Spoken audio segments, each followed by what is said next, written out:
We are Sex Bomb! 1, 2, 3, 4! Are you telling me you built a time machine out of a DeLorean? Be excellent to each other. Party on, dudes! I could do this all day. Here's Johnny. Hi everyone, and welcome back to Movie Reviews No One Asked For. This episode we will be talking about the 2022 The Batman, directed by Matt Reeves. And I will say to start it off, spoilers for if you have not seen this movie. We highly suggest that you watch the movie before coming to watch this video. So, I'm your host, Seth Estes. These are also my other hosts, Misty Estes, Jason Estes. And today we're talking about The Batman, which is great. It really is a great movie. So far, comic book movie of the year. There's only been two, other one being Morbius. But first off, what we want to talk about with The Batman is Robert Pattinson's performance as Bruce Wayne himself. A very controversial casting, which got a lot of hate. I remember when they announced it, and even I myself was against it. All three of us. Up until I watched a few of his other films like The Lighthouse and Good Times, and then I realized he might actually be able to pull this off. And like I thought, he did pull it off. He did great. He did great with as being a second-year Batman who's still learning to find his footing as being the masked vigilante. And I really liked his performance. He did great with it.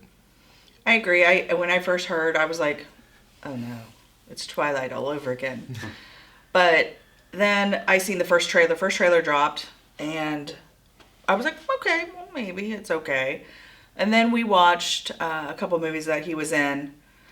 Since Batman was, because of COVID, was pushed back, there was a couple movies that we watched with him in it that I found a new respect for. Robert Pattinson, Devil All the Time. He was amazing. And Tenet, which I don't understand the movie, he still did a great job. He did a really good job. Like you said, he was trying to find his footing. He knew, and he was really good, and he was, I liked it. I really liked him. He's one of my favorite Batman portrayals, I think. Robert Pattinson for me, I feel like he did a good job. He definitely pulled it off. He's fine as Batman.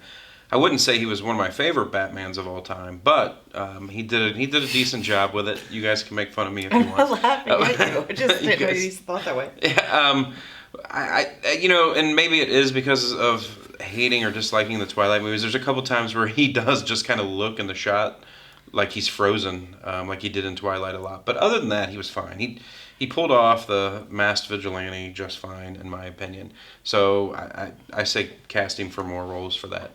He was good.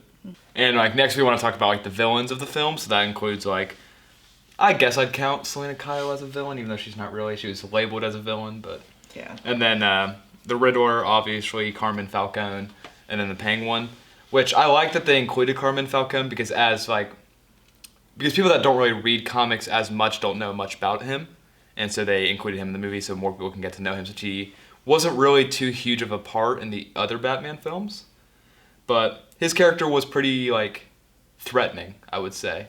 He definitely was a good casting with John Turturro.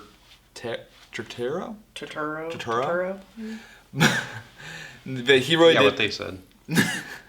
He did well with the character, and he really was a threatening presence on screen. And that scene they had with Bruce Wayne talking about how his parents were connected and all these scandals and everything. It was really well acted scene from both Robert Pattinson and John. I'm not gonna pronounce his last name again. I thought he did a really good job. I thought he was one of those that you love to hate. He was a really good villain, I think. And like you said, if you don't know the comic books, you don't know this character. So it's a brand new character brought into the Batman universe, in the movies anyway. And I think it was a good job. I think he did great. Set up for possible future, more bad roles for him in the future in Batman movies. Mm-hmm. No, I thought he did a fine job too. Flashbacks. Yeah, not one of It's flashbacks. not my favorite villain. We're going to talk about some of my favorite villains here in a second, yeah. But definitely did a nice job with it. The villains all the way around were really good in this Batman. Oh, yeah. Next, we'll be talking about Paul Dano as Edward Nashton, also known as the Riddler, who they should have brought back Jim Carrey. I'm kidding. He did absolutely amazing. I loved the Riddler take in this. Like, he did great with it. It was very, like she says, it's a lot like Saw. It really was he was threatening, and I've never really seen the Riddler as threatening. Like, through any comic books, movies, like, cartoons, anything. The Riddler has never been too much of a threatening character, but seeing, like, the persuasion that he had with, being able to, like, post stuff online and gaining all, like, 500 followers and getting them all to go to this place, shoot up the election. It really was just well done seeing how someone that crazy can gain this following. Oh, exactly. Yeah, I agree. Paul Dano did an amazing job. Like you said, I've never found the Riddler. It's more of a joke, I think. His portrayal of the Riddler was amazing. It was like I had said when we came out. It's like his performance it gave me cold chills. Like, it was amazing. He was very Saw, like he already said. I like the way they kind of put it like a mental health type twist to it, which, I mean, I guess they always kind of do, but this was definitely more, I don't know, present, that you could notice. I don't know if I'm saying that right, but it was really good. He was definitely my favorite character of the whole movie, was the Riddler. He did such a great job. For sure. I think when we think of Riddler, we think of Jim Carrey playing in that role, and the jokes and the funny and the comedic haha, kind of the stuff you get from Avengers movies nowadays, right? There's that funny side to it, which he didn't have a funny side to it at all. Like they said, it was all very dark and twisted, demented, but it was well done. So it gave a whole new spin or twist to the Riddler, which I think was welcomed in my opinion. The movie itself is dark, so don't go expecting any kind of ha-ha comedy involved in it. But yeah, again, I kind of relate it to the Joker movie and the mental health and the darkness side of the Joker movie from a few years ago with Joaquin Phoenix. So I don't know. I just think it was well done, a good portrayal, something I didn't expect from the Riddler inside the movie. So Paul did a great job with it. Zoe Kravitz as the Catwoman, Selena Kyle.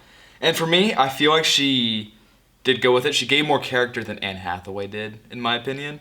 But then again, at the same time, I feel like she was a little bit unexplored. What about Michelle Pfeiffer? Michelle Pfeiffer did good, though. Michelle Pfeiffer's still my favorite. Michelle Pfeiffer's my favorite character. Yeah.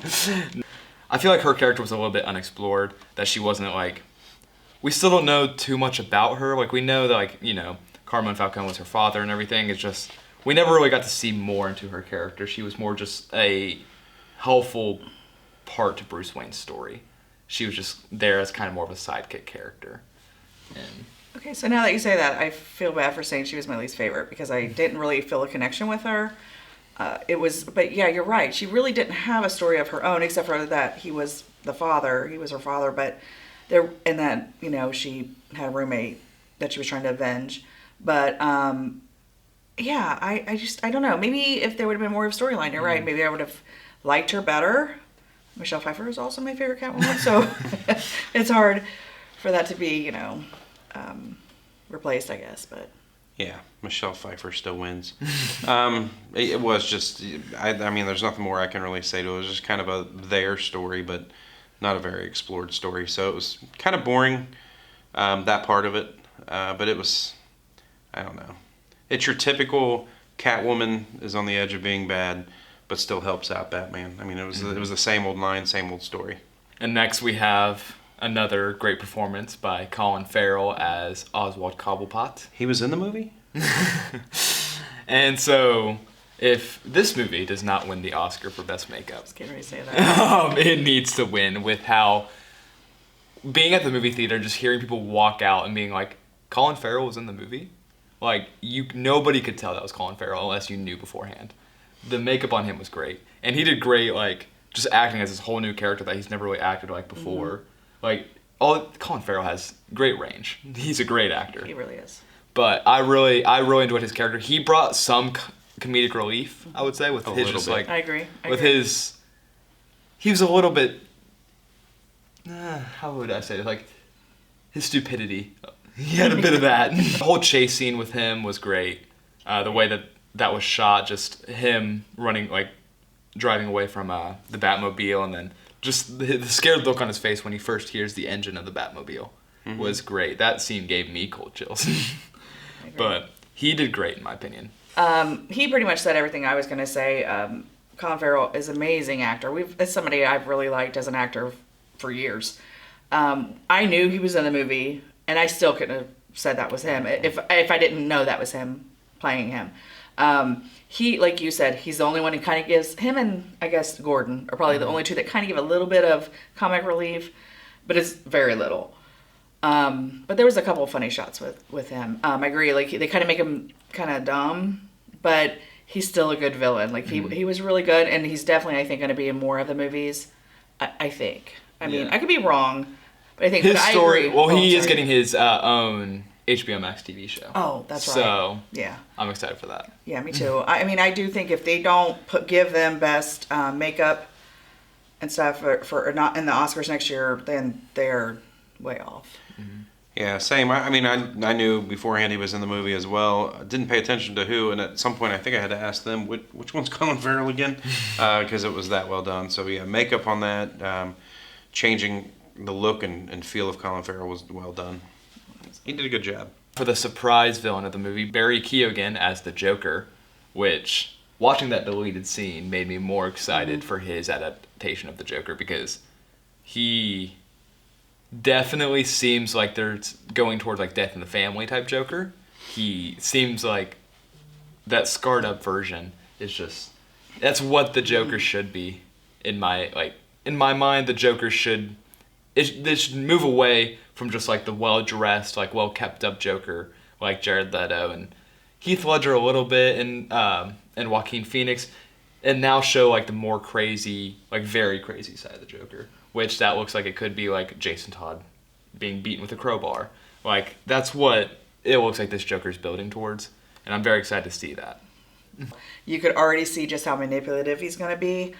I think it's going to be really good. I think he might surprise us all and be one of the best Jokers. Rest in peace, Heath Ledger. I agree. I kind of wish they'd have put the deleted scene in the movie because it was pretty good. I agree. So I wish they would have left that in. But yeah, you're right. Even in the small amount of screen time he did get, it looked like it could be set up for success. Andy Serkis as Alfred and Jeffrey Wright as James Gordon.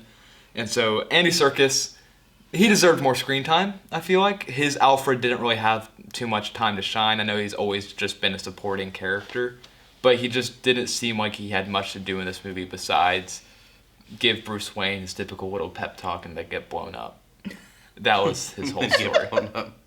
He's not dead. So that does keep it open for more Alfred, but just his take, there wasn't much to him.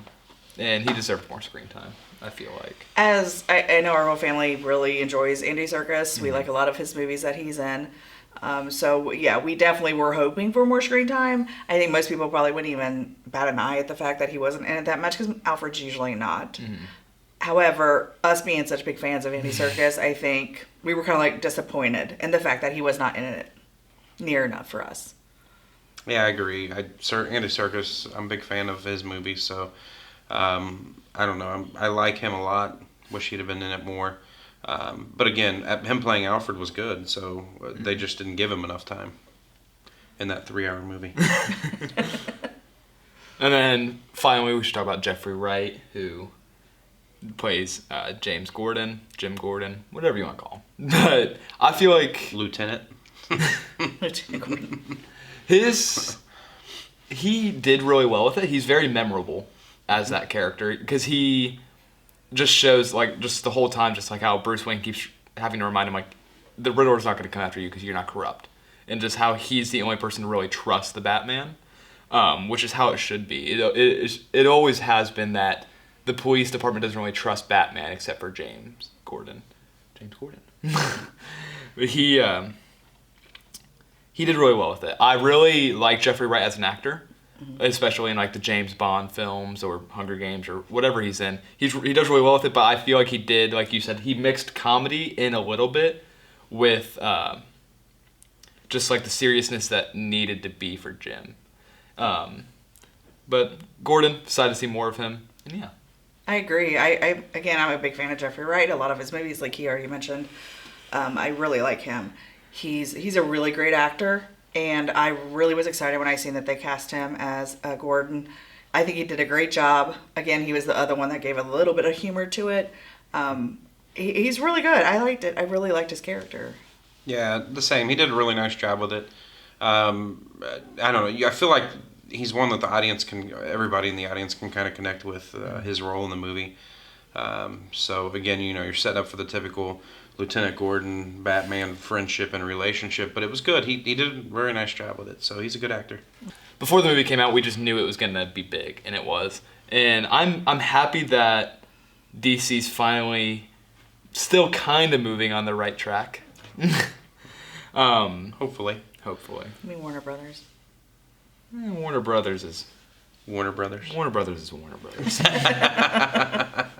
But DC, I'm hoping that they have everything figured out finally. Try and figure out what's going on with the DCEU. I think they should just right now focus on these small movies, small origin movies. Even though this doesn't really count as an origin movie, it's just like focus on this. Stop trying to like rush into team up movies and like cross everything over. Do more movies like this. Build your base first. Yeah, not everything has to be this big crossover team up. Agreed. Movies Like this still work. We're still happy with them. But overall, the editing of this movie, the cinematography, it was all amazing. And yeah, I love this movie. And I think my final rating for it is a 4.5 out of 5 stars. I agree. I think the movie was really good. I know a lot of people give it hate because it doesn't have the comedy that Marvel has. But it doesn't need to. I mean, it's, if you like superheroes, it doesn't matter Marvel or DC. DC tends to be more dark, and that's just how it is. I think the portrayals were great on the most part. It was definitely one of my all-time favorite Batman movies. So, I mean, it was a really good movie. I really liked it. And I also gave it a 4.5 out of 5 on Letterboxd. So, with mine, I want to step back here for a second. I will say Matt Reeves, I know you brought him up at the beginning as the director. I looked at his list of movies. I mean, I've only seen a few off the list. So I've seen the 2 Planet of the Apes sequels or whatever that he had done. And then I'd seen Cloverfield. I didn't really like the Cloverfield movies of his. The rest of them I'm not really familiar with. The Planet of the Apes movies I do like. I mean, I think they're fine. But I think this is Matt's best directing performance of his whole list of movies that I've seen. So I'll give him that. Really good job on his part with this movie.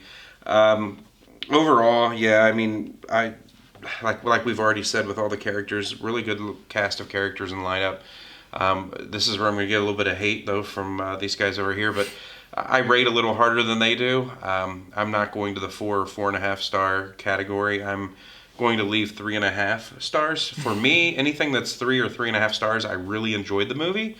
Before I'll rate anything 4 or higher, it has to be a movie I want to watch over and over and over again. And this one, I liked it. I enjoyed it. I wouldn't watch it over and over and over again, though. So that's why I give it the 3.5 rating as opposed to their higher ratings. But it was a really good movie. And that's why he's not going to be returning for the next episode.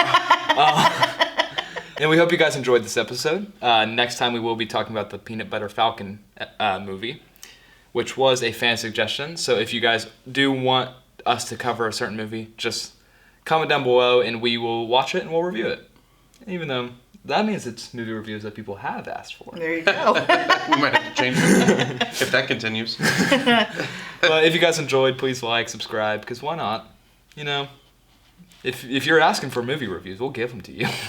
But we'll see you guys next time, and thank you guys for watching. Bye. Yeah, bye.